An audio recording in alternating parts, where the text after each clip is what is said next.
நம்ம இன்னைக்கு இந்த வீடியோல எதை பத்தி பார்க்க போறோம்னு பாத்தீங்கன்னா south Africa versus Pakistan ODI match தான் பார்க்க போறோம். இப்போ போன வாரம் T20 சீரிஸ் முடிஞ்சது சவுத் ஆப்பிரிக்காக்கும் பாகிஸ்தானுக்கும். அதுல 2-1 அப்படின்னு சொல்லி நம்ம பாகிஸ்தான் வின் பண்ணிச்சு.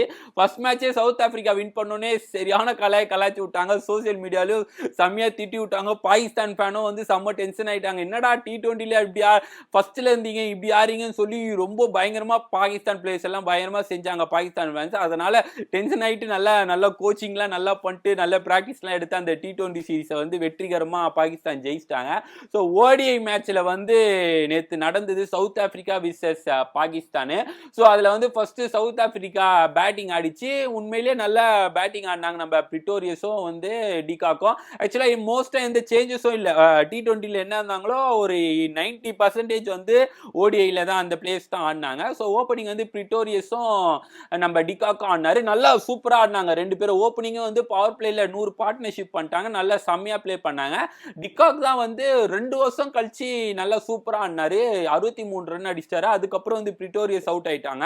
நெக்ஸ்ட் நம்ம டிகாக்கும் நல்லா பிளே பண்ணாரு. நெக்ஸ்ட் ஜாஃபி ஆடினாரு. அவரும் பெருசா அந்த அளவுக்கு பிளே பண்ணல. இவங்க ரெண்டு பேர் ஓப்பனிங் ஆடுறது தான் ரன்னே வந்தது. அதுக்கப்புறம் வர பிளேஸ்லாம் பெருசா இல்ல. கேப்டன் வந்தாரு பிரிட்டிக்ஸ். அதுக்கப்புறம் அவரும் கொஞ்சம் பொறுமையா தான் ஆடினாரு. ஓரளவுக்கு கொஞ்சம் ஒரு டிஜிட் ஆடினால ஆக்சுவலா போஷும் ஆடினாரு. லாஸ்ட்ல அவர் 50 அடிச்சாரு. அது ஒரு நல்ல மிடில் ஆர்டர்ல எப்படி விக்கெட் போனா எந்த அளவுக்கு ஸ்டாண்ட் பண்ணி நிக்கணும் அப்படின்னு சொல்லி நல்லா பிளான் பண்ணி நம்ம போஸ் சூப்பரா ஆடினாரு. நெக்ஸ்ட் அப்படியே போயிட்டே இருக்கும் போது எல்லாருமே கடகடன்னு இந்த சைட்ல பவுலிங் நல்லா போட்டாங்க. ஆனா அப்ரீடிக்கு என்ன ஆச்சுன்னே தெரியல. உண்மையில அந்த அளவுக்கு பயங்கரமா போடுவார். இந்த சைட் ஸ்விங் போடுவார், அவுட் ஸ்விங் இன் ஸ்விங் எல்லாம் கலந்து போடுவாரு. அவருக்கு என்ன ஆச்சுன்னே தெரியல. பாகிஸ்தான்லயே அவர் ஓவர் அடிக்க ஆரம்பிச்சிட்டாங்க. அவ்வளவுதான் போல. அவர் இதுக்கப்புறம் பால் பார்த்துட்டாங்க. ஏன்னா ஸ்டார்டிங்ல அப்ரீடினாவே ஓப்பனிங் பயப்படுவாங்க.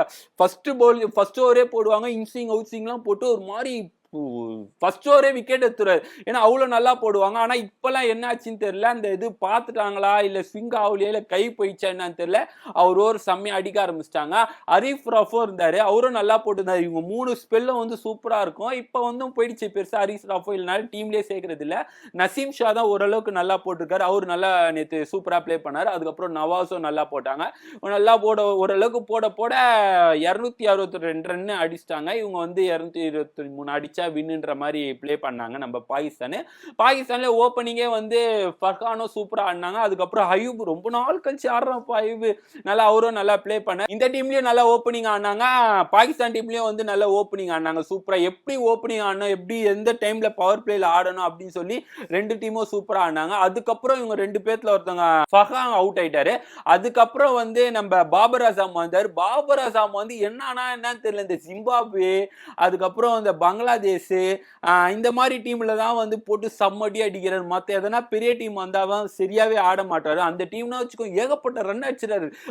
ஓடிஐ 4th பிளேஸ்ல இருக்காரு ரேங்கிங்ல. ஆனாலும் ஒரு பெரிய டீம் வந்தா ஆடவே மாட்டாரு. நேத்தே எல்லாருமே ஓப்பு வச்சிருந்தாங்க ஆடுவாரு அப்படின்னு சொல்லி. கடைசி வரைக்கும் இவரு T20லயும் ஒழுங்கா ஆடல, இதுலயும் ஒழுங்கா ஆடல. 7 ரன் தான் அடிச்சாரு. அதுக்கப்புறம் மேட்ச் ஒரு மாதிரி குரூஷியலாவே போச்சு. இவங்களா அவங்களா அப்படின்னு சொல்லி. அதுக்கப்புறம் நம்ம ரிஸ்வான் வந்தாரு. ரிஸ்வான் உண்மையிலேயே செம்ம பிளேயர். T20லயும் நல்லா ஆடுவாரு. ஆனா ஏன் சேர்க்கலன்னு தெரியல. இதுலயும் ஓடிஐலயும் நல்லா சூப்பரா பெர்ஃபார்மன்ஸ் பண்ணாரு. நேத்து 50 அடிச்சாரு. அவர் தான் ஒரு மாதிரி டீமை நல்லா கரெக்டா கூட்டு போனாரு. அவர் மட்டும் அவுட் ஆயிருந்தாருன்னா பாகிஸ்தான் ஒரு மாதிரி கடகடன்னு ஆடி இருக்கும். ஒழுங்கா பெர்ஃபார்மன்ஸ் பண்ணல யாருமே. அதுக்கப்புறம் வர பிளேஸ்லாம் கொஞ்சம் ஆடி மேட்ச் விக்கெட் உழவும் செஞ்சது. இந்த சைட்ல நீங்க நல்லா போட்டாப்ல. அதுக்கப்புறம் போஷும் நல்லா போட்டாரு. ஸ்பின்னும் எல்லாருமே நல்லா போட்டனால ஓரளவுக்கு மேட்ச் நல்லா ஈக்குவலாவே போச்சு. இவன் ஜெயிக்கலாம் அவன் ஜெயிக்கலாம் அப்படின்னு சொல்லி. அதுக்கப்புறம் 12 பாலுக்கு 13 ஆடுற மாதிரி அப்படியே கிட்ட வந்துச்சு. ஏன்னா 6 விக்கெட் போயிடுச்சு. 6 விக்கெட் போனனால ரெண்டு சைடும் நல்ல சான்ஸ் இருந்தது யார் ஜெயிப்பா அப்படின்னு சொல்லி.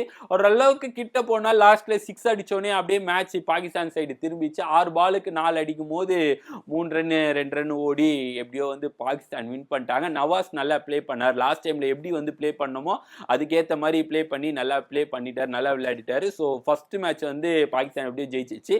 ஸோ வர மேட்ச் யார் ஜெயிக்கிறா, சவுத் ஆப்பிரிக்கா நல்லா பிளே பண்ணுமா அப்படின்னு சொல்லி வெயிட் பண்ணி பார்ப்போம்.